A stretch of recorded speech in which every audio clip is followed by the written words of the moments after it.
Where does the energy that animates the natural human being come from?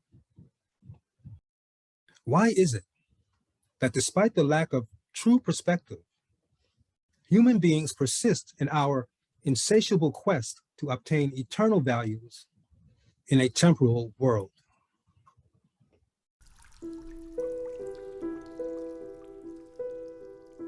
Knowledge is something that can be obtained through study or practice. Science is a method, a way to obtain valid knowledge about the world of the senses. Wisdom is defined in English as wise judgment. Wis meaning wise, dam meaning judgment. The Greek word for wisdom is Sophia. There is indeed a timeless wisdom, a legacy that has belonged to humanity for ages. This timeless wisdom seeks to inform us of the possibility of transcending our ignorance.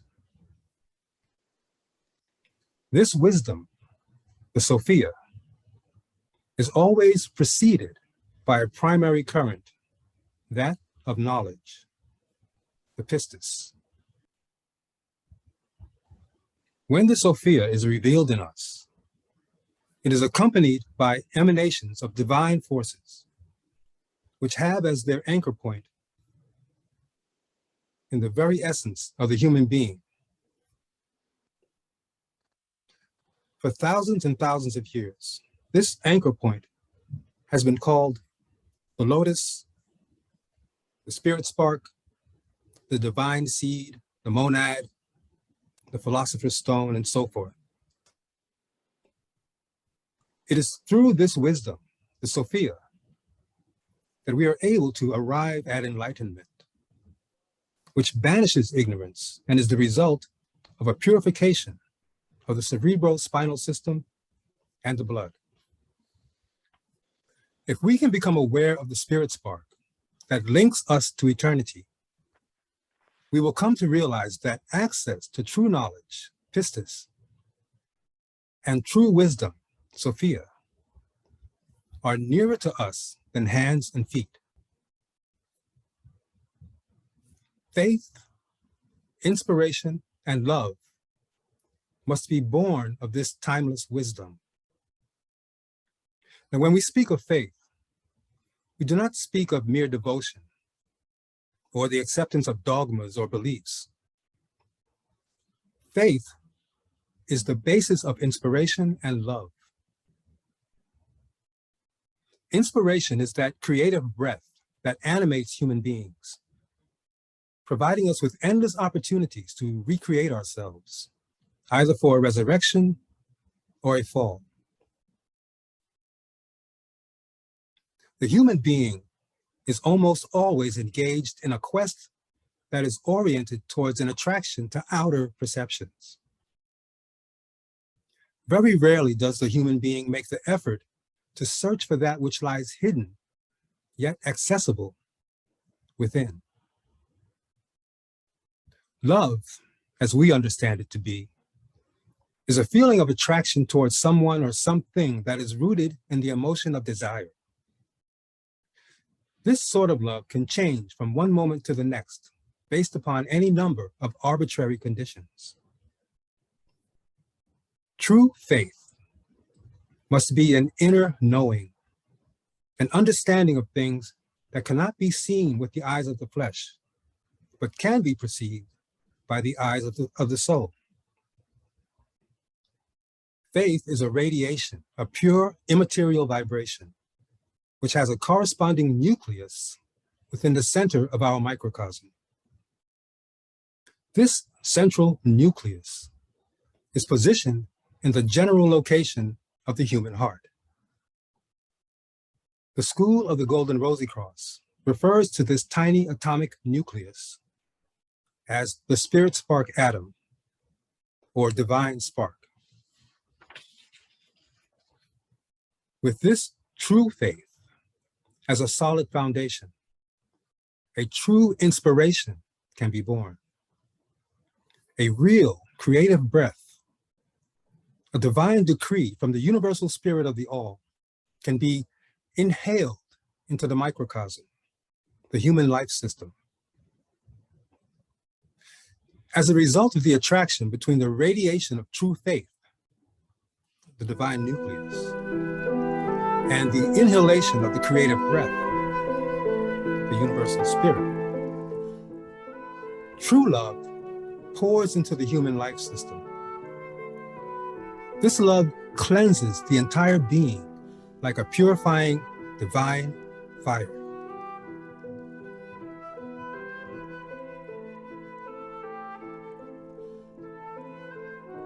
Now that we have concluded our recap of the previous two public talks, we can proceed to explore the source of this new life energy, which is the subject of today's presentation.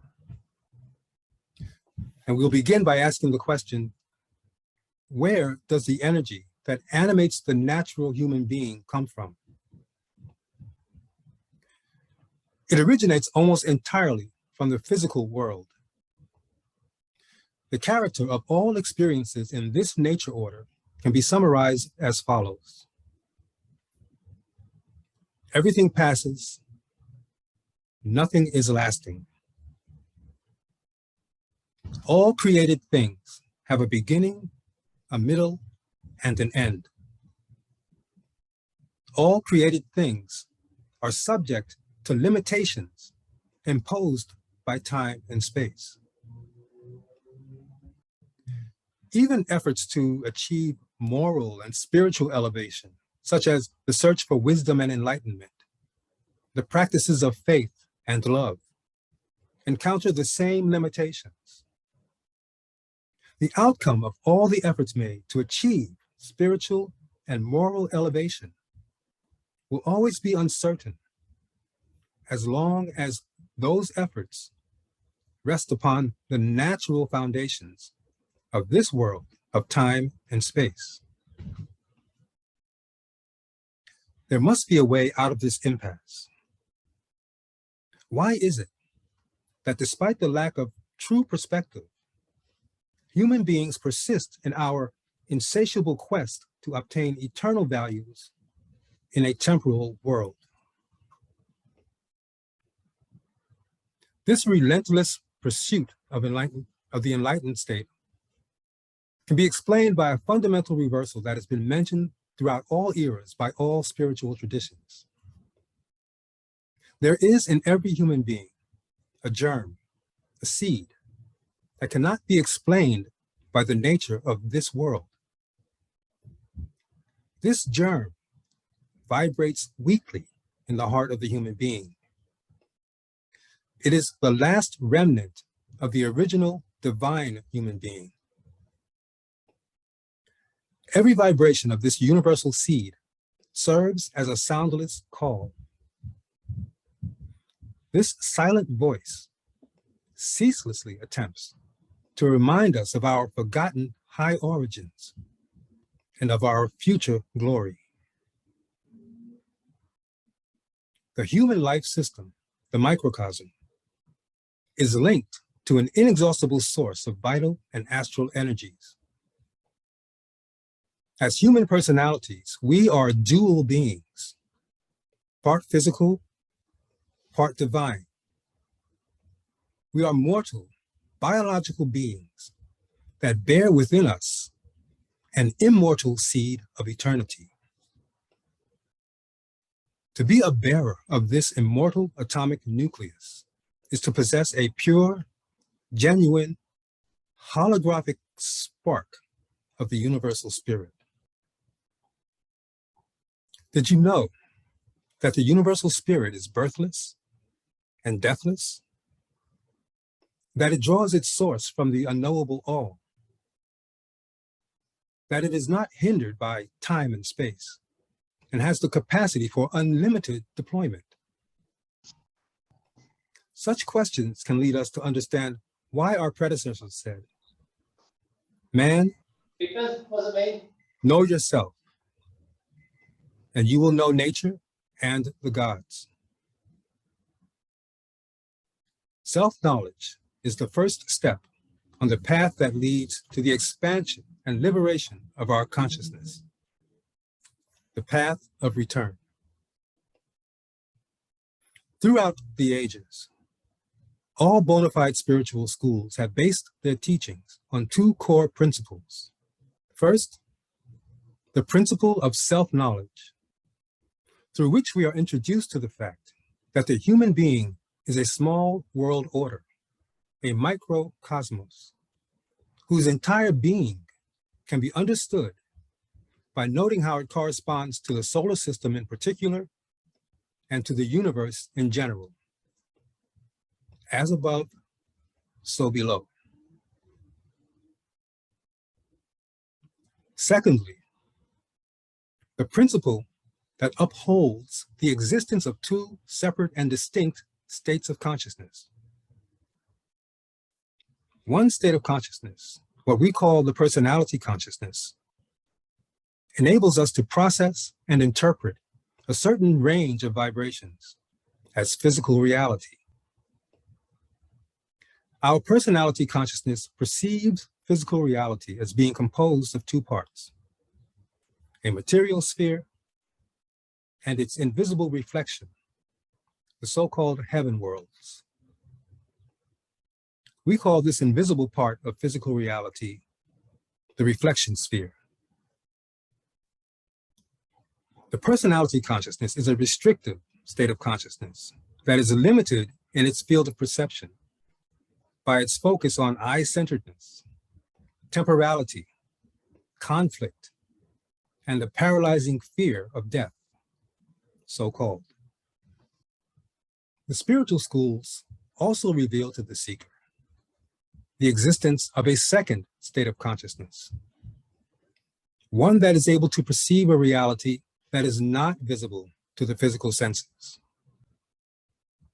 Spirit consciousness is able to experience the divine reality, the nature order of true life, universal love, harmony, and endless joy.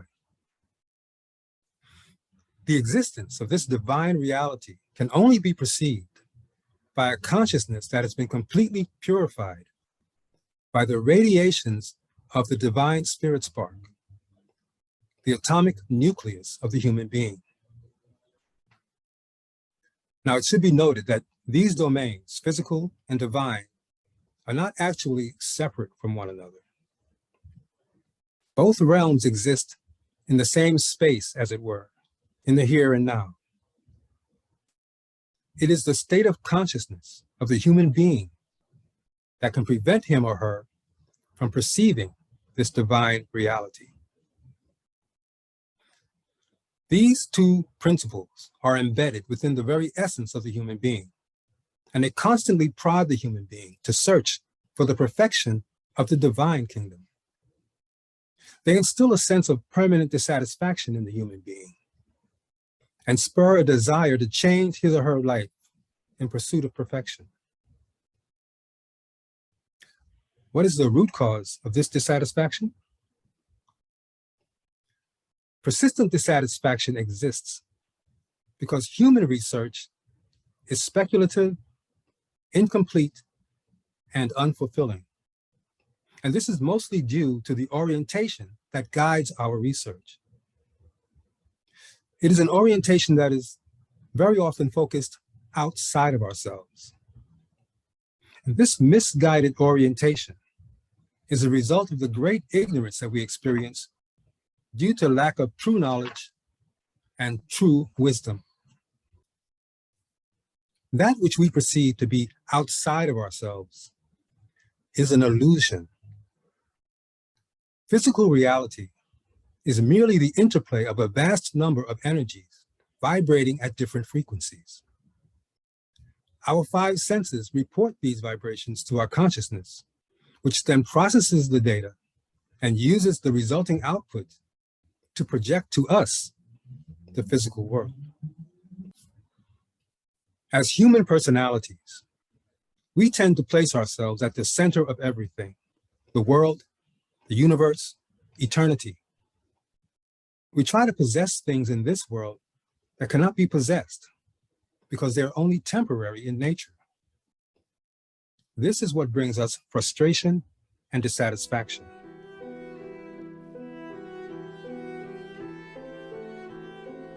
It is for this reason that all of the Gnostic brotherhoods of the past and present stand upon the principle of Hermetic life as the behavior that can lead to true life.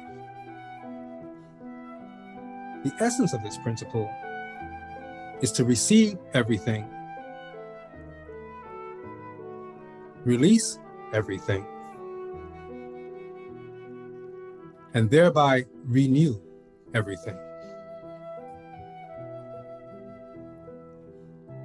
In this creation, everything moves, everything vibrates in a harmonious symphony of light and sound. In order for human beings to participate fully in the magnificence of the ever-expanding universe, we will have to harmonize our vibration with the universal vibration. This means that we will have to abandon the self-serving, ego-driven aspects of our consciousness and seek to reunite our consciousness with the universal spirit.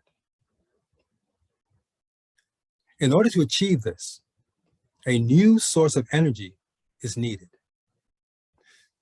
Now, when we speak of a new source of energy, we are not being entirely accurate because this new source of energy is not new at all. It is, in fact, very ancient. It is at the origin of every manifested and unmanifested thing. It is the primordial energy of the universal spirit. A certain process is required to enable the deployment of this universal energy within the human life system, the microcosm.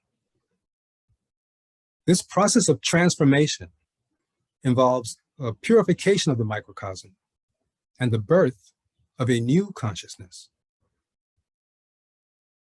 By contemplating the ancient universal teachings in whatever form they may appear, or by participating in exchanges and various other activities shared by bona fide spiritual schools, the seeker will gradually become aware of his or her position, his or her true position in relation to the universe. The seeker will also become aware of the duality of this world and of his or her estrangement from the divine nature order. This fundamental first step, known as insight, will cause the seeker to reverse the focus of his or her research from an outward orientation to an inner one. The seeker will gradually become aware of how the ego, the I, has selfishly mismanaged the guidance of the microcosm and the human being. He or she will recognize the critical need to reduce the activity of this ego to a strict biological minimum. The actions of the seeker will then echo these words: I have to decrease so that the other one in me can grow. This is the second phase of the journey towards transfiguration. The second step, this yearning, obliges the seeker to open the heart sanctuary and allow the new source of energy to unfold within the microcosm. In this phase, the seeker is negatively polarized. He or she has become receptive, empty. Symbolically speaking, he or she will then stand in the year zero, the year of the acceptance of this new energy. From this moment forward, the process of transformation of the human life system is active. It is the phase that involves the purification of the entire cerebrospinal system and the blood circulation. Thanks to the activity of this new source of energy, the reconstruction of the human life system, the microcosmos, becomes possible. It is the new birth. It is the beginning of the process of transfiguration.